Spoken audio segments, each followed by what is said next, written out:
नमस्कार, doctor Monika Agarwal from yoga health care centre. आज हम बात करेंगे प्रेगनेंसी सीरीज़ में 9 month. 9 month is the 36 week कि 36 वीक आप कंप्लीट हो गए हैं। अब आपका बेबी पूरी तरह से रेडी है अपने बर्थ के लिए। तो उस दौरान हम क्या करें कि हम नॉर्मल डिलीवरी की तरफ और अपनी बॉडी को फ्लेक्सिबल करने की तरफ, पोस्ट डिलीवरी रिकवरी को और इफ़ेक्टिव करने के लिए और फास्ट करने के लिए क्या क्या कर सकते हैं।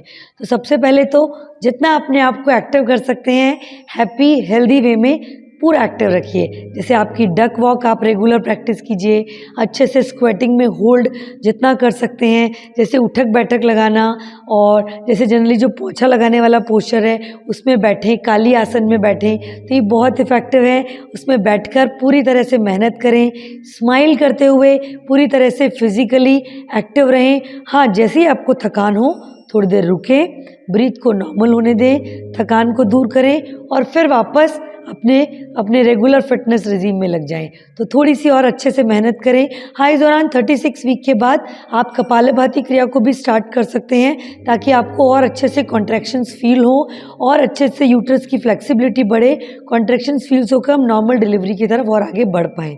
साथ ही साथ आप बटरफ्लाई पोस्चर का भी अभ्यास कर सकते हैं। जैसे बटरफ्लाई पोस्चर आपने बनाया, उसके बाद आपको रोल करना है, साइड में इस तरीके से स्ट्रेचिंग कर सकते हैं। आप आराम से बर्ड पोज में फॉरवर्ड बेंडिंग कर सकते हैं, ताकि अपनी पेल्विक मसल्स को हम अच्छे से स्ट्रेंथ कर पाएँ, सर्विक्स को और अच्छे से लुब्रिकेट कर पाएँ, फ्लेक्सिबल कर पाएँ, हमारी डिलीवरी को और ईजी कर पाएँ।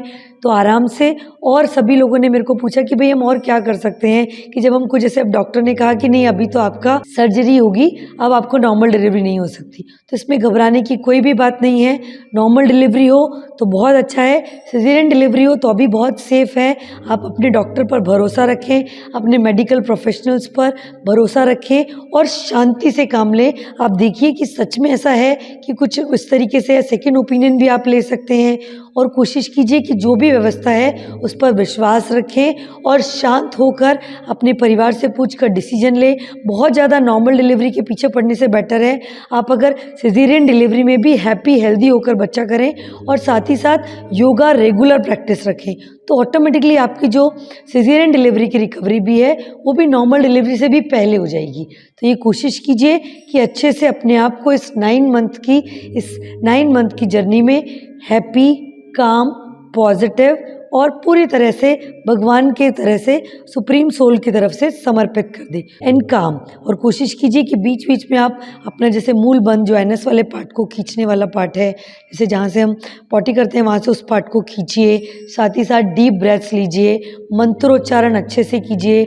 जो भी आप चैंटिंग करते हैं, कुछ भजनों की चैंटिंग करते हैं पॉजिटिव, जैसे पूर्ण मदा मंत्र है, गायत्री मंत्र है, प्राणायाम मंत्र है, सूर्य नमस्कार मंत्र है, और डाइट में भी अच्छे से जैसे दूध, घी, केसर, इन सब चीज़ों को, मदर नेचर की जितनी भी नियामतें हैं, जो भी आपके रिचुअल्स में अलाउ हैं, ये सब हमने अपनी प्रेगनेंसी बुक में भी मेंशन किया है।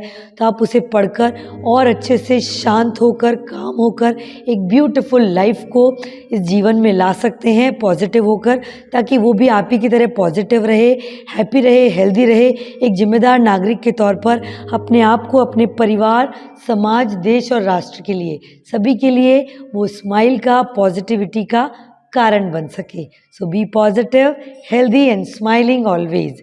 फिर भी कोई भी कन्फ्यूज़न हो आप हमसे कनेक्ट कर सकते हैं। Thank you so much.